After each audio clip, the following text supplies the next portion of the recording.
Friends, good evening. எல்லாம் எப்படி இருக்கீங்க? நல்லா இருக்கீங்கன்னு நினைக்கிறேன். நானும் ரொம்ப ரொம்ப நல்லா இருக்கேன். ஸோ இன்றைக்கி என்ன வீடியோனா, நேற்று வந்து அனு விஜயா கேட்டிருந்தாங்க ஒரு வீடியோவில், நீங்கள் என்ன புது அடுப்படிக்கு இன்னும் போகலையா அப்படின்னு சொல்லி கேட்டிருந்தீங்க. ஸோ நான் வந்து ஏன் போகலைன்னா அந்த இதுக்காக தான். எனக்கு வந்து அந்த அந்த மண் இதமாக போயிட்டு போக பிடிக்கலை. ஸோ அதனால தான் சரி கொஞ்சம் நாள் வெயிட் பண்ணுவோம், அதை இன்னும் கொஞ்சம் நல்லா மாற்றிட்டு அதுக்கப்புறம் போவோம் அப்படின்னு நினச்சேன். அதோடய இந்த அடுப்படியில் வந்து நான் என்ன வைக்கிறேன்னா வந்து ஆட்டுக்குட்டியெல்லாம் வைக்கிறேன். ஆடெல்லாம் உள்ளே வந்து சாயந்தரம் ஆட்டை இங்கே தான் வைக்கிறது. அதனால் வந்து எனக்கு அவ்வளோவா வந்து அது இல்லைன்னுங்கிற விடாங்க. அதுங்க இருக்கனால டிஸ்டர்பன்ஸ் எனக்கு இல்லை. என்னென்னா அவங்களுக்கு தான் டிஸ்டர்பன்ஸ் ஆகணும். மழை காலத்தில் நானும் வந்து சாப்பாடு செய்யணும், அப்புறம் அதுங்களும் நிற்கணும். இப்போ நான் எனக்கு இது இல்லைன்னா அது பாட்டில் மழை பெஞ்சிட்டு இருந்தால் அது பாட்டில் கட்டிருக்கோம். இல்லைன்னா நான் வந்து வெளில பிடிச்சி கட்டிட்டு அதுக்கப்புறம் வந்து சமைக்கணும். ஸோ அந்த மாதிரியெல்லாம் நிலமா இருக்குமா, அதனால் நான் யோசித்தேன். ஸோ அதனால் எதுவும் பிரச்சனை நம்ம பாவம் வந்து ஆட்டு விடுங்க, என்ன குளிர்காலம் வந்தால் ரொம்ப கஷ்டப்படுங்களே அப்படின்னு நினச்சேன். அதுக்கப்புறமா மாமா சொன்னாங்க, இல்லை நீ போ, நான் வந்தோடனே ஆட்டுக்கொட்டை தனியாக கொட்டாய் ரெடி பண்ணி தரேன் அப்படின்னு சொன்னாங்க. ஸோ அதனால் வந்து ஓகே, இனிமேல் வந்து சமைக்கலாம். நம்மளை எவ்வளோ நாள் தான் இப்படி ஏமாத்திட்டு தரையிறது. நான் அடுப்படியில் என்ன செஞ்சு கொடுத்தா மறுபடியும் போக மாட்டேங்கிறாங்க அப்படின்னு சொல்லிட்டு திட்டிகிட்டே இருந்தாங்க. இப்போ எல்லாருமே ஏன் அடுப்படை அங்கே போனால் நான் அங்கே போய் சமைச்சேன், நான் அடுப்படியில் போய் சமைச்சேன். நான் இங்கே வந்தாலும் கேஸ்லேயும் நான் இண்டக்ஷனில் தான் சமைப்பேன். என்னைக்காச்சும் ஒரு நாள் தான் அடுப்படியில் சமைப்பேன், அது வேறு. இருந்தாலும் அவங்க போகலையான்னு கேட்டிருந்தாங்க. ஸோ அதனால் போங்கப்பா, இன்றைக்கி வேறு நல்ல நாளாக. இன்றைக்கி வந்து எங்கள் விசேஷமான நாள், எங்கள் ஊரில் ரொம்ப விசேஷமான நாள். ஸோ இன்றைக்கி வந்து உள்ளே நுழைஞ்சிரும்னு தான் நுழைஞ்சிட்டேன். வாங்க ஒரு ரவுண்டு போயிட்டு வரும் எப்படி இருக்குன்னு. சரிங்களா? இன்றைக்கி ஃபுல்லாக வேலை. காலையில் நேற்று சாயந்தரம் எங்கள் அப்பா வாங்கிட்டு சொன்னேன், இந்த கலர்லாம் அடிக்கணும், வாங்கிட்டு வாப்பான்னு சொல்லி நேற்று காலையில் சொன்னேன். மாமன் போயிருக்காரு, கடைக்கு போகிறாரு. ஃபுல் டே ஆகிடுச்சு, ஃபுல்லாக நைட்டு தான் வந்தேன். நைட்டு வந்து நான் எப்போ இது பண்ணுறேன். அதுக்கப்புறமா காலைல ஏஞ்சி ஊற வச்சு அதெல்லாம் அடிச்சுட்டு அதுக்கப்புறம் அந்த வேலையெல்லாம் பார்த்து முடிக்கிறதுக்குள்ளே போதும் ஆகிடுச்சு. அதுக்கப்புறம் வந்து பால் மட்டும் காய்ச்சினேன். புதியது இல்லையா, கரண்ட் அடுப்புலேயோ வந்து கேஸ்லேயோ வந்து பால் மட்டும் காய்ச்சிட்டேன். சாமி கும்பிட்டு பால் காய்ச்சிட்டேன். இப்போ வந்து நான் சமைச்சிட்ருக்கேன். இங்கே தான் வந்து இனிமேல் சமைக்க போகிறேன். இனிமேல் என்னோடய சமையல் வீடியோ எல்லாமே இதை சுற்றி தான் வரும். சரி வாங்க ஒரு ரவுண்டு போய் பார்ப்போம். இதுதான் என்ட்ரன்ஸு. அவசரமாக செஞ்சேன், இருட்டி போயிடுமே, சீக்கிரம் சாமி கும்பிடுமே, அவசரமாக செஞ்சேன். ஸோ எப்படி இருக்குன்னு சொல்லுங்கள். இதான் என்ட்ரன்ஸு. நாளைக்கு காலைல காமிக்கிறேன்.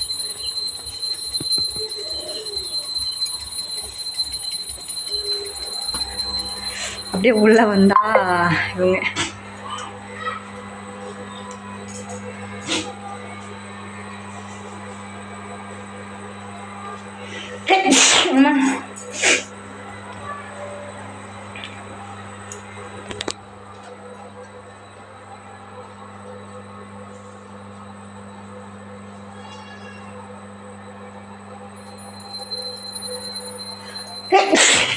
காஜி. ஸோ இது என்னான்னு பார்த்தீங்கன்னா, நம்ம வந்து திங்ஸ்லாம் வச்சுக்கலாம். வந்து மஞ்சத்தூள், மிளகாய்த்தூள், உப்பு இதெல்லாம் வந்து இங்கே வச்சுக்கிறோம். இது வந்து சின்ன செல்ஃப் மாதிரி. ஸோ இது எனக்கு ரொம்ப யூஸ்ஃபுல்லாக இருந்துச்சு. நான் கூட நினச்சேன் இது எதுக்கு வைக்கிறோம் அப்படின்னு தான் யோசித்தேன். வைக்கக்குள்ள எதுக்கு வைக்கிறோம் அப்படின்னா, இது ஃபுல்லாக இருக்கணும். பார்த்தீங்கன்னா இது வந்து மேடாக இருக்கும், இது பள்ளமாக இருக்கும். இப்படி சின்னதாக அந்த சைடும் மேடாக இருக்கும், பள்ளமாக இருக்கும். அது ஏன்னா மண் வச்சு பூச விழுந்துட்டே இருந்துச்சு. சரி விடுங்க அப்படின்ட்டு இதுவே ஒரு டிசைனாக இருக்கிறது. அங்கிட்டு உள்ளதை பாதி கட் பண்ணி இங்கிட்டு உள்ளதை கட் பண்ணி ஒரு இதாக பண்ணிட்டேன். அதுக்கப்புறம் பார்த்திங்கன்னா இது நம்மளோட காய்கறி கூட அங்கேருந்து இங்கே எல்லாத்தையும் ஷிஃப்ட் பண்ணிட்டேன். இப்போதைக்கு உருளைக்கிழங்கு, வெண்டைக்காய், தேங்காய் வாங்கிட்டு சொன்னேன். நான் வந்து இடியப்பம் சாப்பிட்ணுன்னு ஆசை, தேங்காய் வாங்கிட்டு சொன்னேன். ஸோ அதனால் வாங்கிட்டு வந்துருக்காங்க. லெமன் எங்கள் அப்பா கொண்டு வந்தது. அப்புறம் பாருங்க இது எங்கள் மாமா எல்லாம் செட் பண்ணி கொடுத்துருந்தாங்க முன்னாடியே. ஸோ இதெல்லாம் வந்து நான் இப்போ ஆனது. இந்த இது பார்த்தீங்களா, இந்த இது பாத்திரம் வைக்கிற கூட, இது நான் வந்து ரேக்காக வாங்கலாம். அப்படி இந்த மாதிரி மேலே வைக்கிற மாதிரி ரேக்காக வாங்கலாம். அந்த தட்டெல்லாம் நல்லா வச்சு அந்த இதெல்லாம் வைக்கணும்னு எனக்கு ஆசை. அந்த ரேக் வாங்கணுன்னு எத்தனை தடவை நான் ஆர்டர் போடுறது, எத்தனை தடவை அந்த ஃப்ளிப்கார்ட்டில் மீஷோலையும் ஆர்டர் போட்டு கேன்சல் அப்போ ஆட்டோமேட்டிக்காக கேன்சல் ஆகிடும்.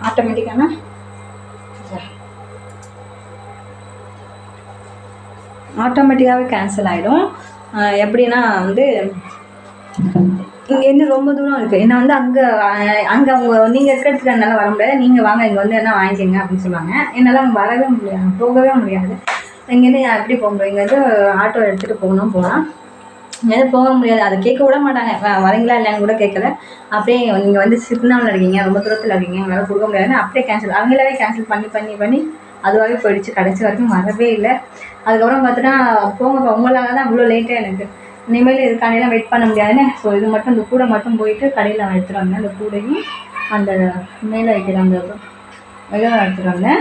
சும்மா 600 மொத்தமாக எல்லா ரெண்டு சேர்த்து ஒரு 600 ஆயிடுச்சு. அவ்வளோதான்.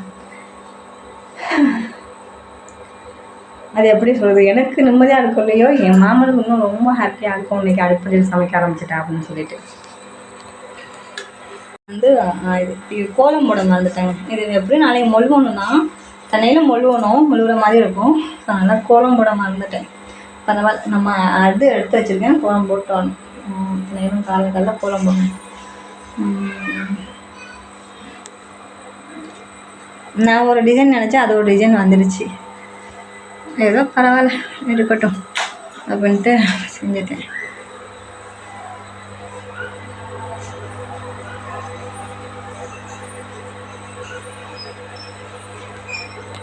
சரிதான் நம்ம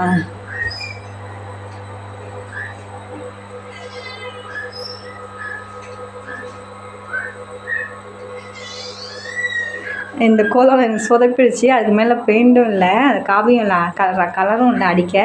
அப்புறம் என்ன பண்ணேன், தண்ணி வச்சு தொட்டு அழைச்சிட்டு மறுபடியும் போட்டேன். ஓதான்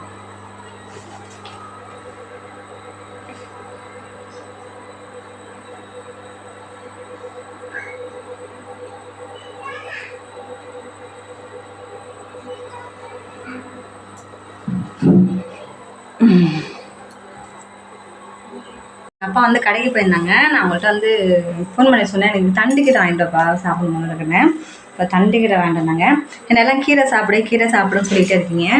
நான் வந்து ஒரு நாள் கூட கீரை சாப்பிடாமல் இருந்ததே கிடையாது இந்த ஊரில், எங்கள் வீட்டில்.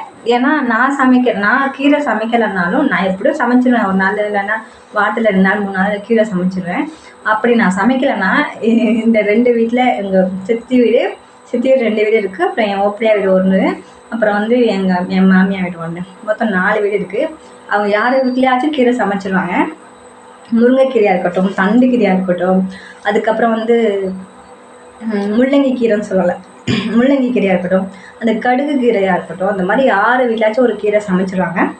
ஏதோ ஒரு கீரை வயலில் ஏதோ ஒரு வயலில் அந்த கீரை ஏதாச்சும் ஒன்று சமைச்சிடுவாங்க. நான் எப்படியா இருந்தாலும் அந்த கீரை நான் வந்து எனக்கு பிடிக்கலனாலும் நான் தெரியும் அந்த சாப்பிட்டு தான் ஆகணும் அப்படிங்கிறதுக்காண்டியே நான் ஓகே நான் சாப்பிடுவேன். வாங்கி எடுத்து வந்து வச்சு சாப்பிட்ருவேன். ஸோ அதனால் நான் வந்து கீரை சாப்பிட மாட்டேன். தினையிலும் பால் குடிக்கிறேன், தினையிலும் கீரை சாப்பிட்றேன். எனக்கு ஃப்ரூட்ஸ் ஏதாச்சும் ஒன்று நான் எடுத்துக்கிறேன். இது மாதிரி எனக்கு தேவையானதை நான் எடுத்துக்கிறேன். நான் அப்படி இருக்கேன்னா அது என்னன்னு தெரியல. ரொம்ப டயர்டாகிடுவேன், வேலை பார்த்து டயர்டாகிடும், அவ்வளோதான், வேறு ஒன்றும் இல்லை. மற்றபடி சாப்பாடெல்லாம் ஓகே தான், எந்த பிரச்சனையும் எனக்கு கிடையாது. ஸோ என்னை பற்றி யாரும் கவலைப்படாதீங்க. இன்றைக்கி வந்து எங்கள் அப்பா கடைக்கு போனார், அவர்கிட்ட சொன்ன தண்டிக்கிறான்னு சொல்லி வாங்கியிருந்தாரு. நான் இதை சொல்லவே இல்லை. எனக்கு இது வந்து இது பூசணிக்கான்னு நினைக்கிறேன், அப்படி தான் நினைக்கிறேன். நான் இன்ன வரையும் பூசணிக்காய் சாப்பிட்டது கிடையாது,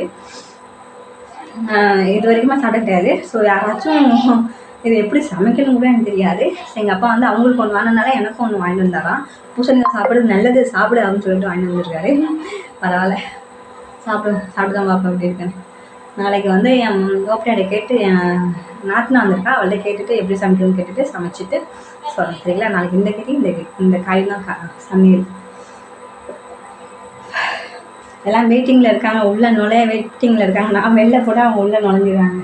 நான் விரட்டி விட்டேன் பாருங்க, போயிட்டாங்க. அங்கே வந்து ஃபேன் மட்டும் இருந்தால் அழகாக ஹாயாக படுத்துக்கலாம், ஹாயாக உட்காந்துக்கலாம். அந்தளவுக்கு ஃப்ரீயாக இருக்குது, மனம் அப்படியே நிம்மதியாக சைலண்டாக அப்படி இருக்குது. ஸோ என்னோடய அடுப்படி எப்படி இருக்குது, புது அடுப்படி எப்படி இருக்குன்னு ரொம்ப கஷ்டம், சத்தியமாக சொல்கிறேன், ரொம்ப கஷ்டம். ஒரு ஆளாக இதெல்லாம் செய்கிறதுங்கிறது ரொம்ப ரொம்ப கஷ்டம். அதுவும் ஒரே நாள் அதெல்லாம் செஞ்சு முடிக்கிறேங்கிறது, பெயிண்ட் அடித்து அதை இது பண்ணி பாத்திரத்தெல்லாம் கொண்டாந்து வச்சு இது பண்ணி போதும் நான் இது தனியாக ரொம்ப கஷ்டப்பட்டு போயிட்டேன், ரொம்ப கஷ்டப்பட்டு போயிட்டேன். பரவாயில்ல, என்ன பண்ணுறது, கஷ்டப்பட்டால் தானே வாழ முடியும், இருக்க முடியும். அப்புறம் வந்து ஒரு வேலையாக வந்தாச்சு, ஹாப்பியாக இருக்கிறது, ரொம்ப ஹாப்பியாக இருக்குது. சாமி கும்பிட்டுட்டேன், பாலும் காய்ச்சிட்டேன், பால் காய்ச்சி எல்லா குழந்தைங்களும் கொஞ்சமாக கொடுத்தேன். நான் அந்த வீடியோலாம் என்னால் எடுக்க முடியல, ஏன்னா டைம் ஆகிடுச்சு. நான் வந்து இப்போது இது பண்ணுறதுக்குள்ளே அந்த எல்லாத்துக்கும் வந்து சாப்பாடு அந்த பால் காய்ச்சி கொடுக்கணும் அப்படிங்கிற ஒரே குறிக்கோள் தான். எனக்கு வீடியோ எடுக்கணுங்கிறத விட நான் அவங்களுக்கு கொடுக்கணுங்கிறது தான் அது. இதை கொடுத்துட்டேன். இப்போ சமைக்கவும் ஆரம்பிச்சாச்சு. இன்றைக்கி வந்து நான் என்ன செய்ய போகிறேன்னா, ஒரு ஃப்ரைட் ரைஸ் மாதிரி பண்ண போகிறேன். ஃப்ரைட் ரைஸ் மாதிரி பண்ணி சாப்பிட போகிறேன். நைட்டுக்கு முட்டை வச்சு ஃப்ரைட் ரைஸ் மாதிரி பண்ணி சாப்பிட போகிறேன். நாளைக்கு காலை எந்த சீக்கிரம் தான் சமைக்கிறேன், அதாவது தனியாக வீடியோ பார்க்குறேன். சரிங்களா? ஸோ வீடியோ பிடிங்க, லைக் பண்ணுங்கள், கமெண்ட் பண்ணுங்கள், ஷேர் பண்ணுங்கள், சப்ஸ்கிரைப் பண்ணுங்கள். தேங்க்யூ. எனக்கு கொஞ்சம் சப்போர்ட் பண்ணுங்கள். எனக்கு நீங்கள் இன்னும் கொஞ்சம் சப்போர்ட் பண்ணிங்கன்னா நான் எப்படியும் நான் அந்த பேமெண்ட் வாங்கிடுவேன் நம்பிக்கை இருக்குது. ஸோ கொஞ்சம் சப்போர்ட் பண்ணுங்கள். எல்லாருமே வீடியோ லைக் பண்ணுங்கள், கமெண்ட் பண்ணுங்கள். Thank you so much.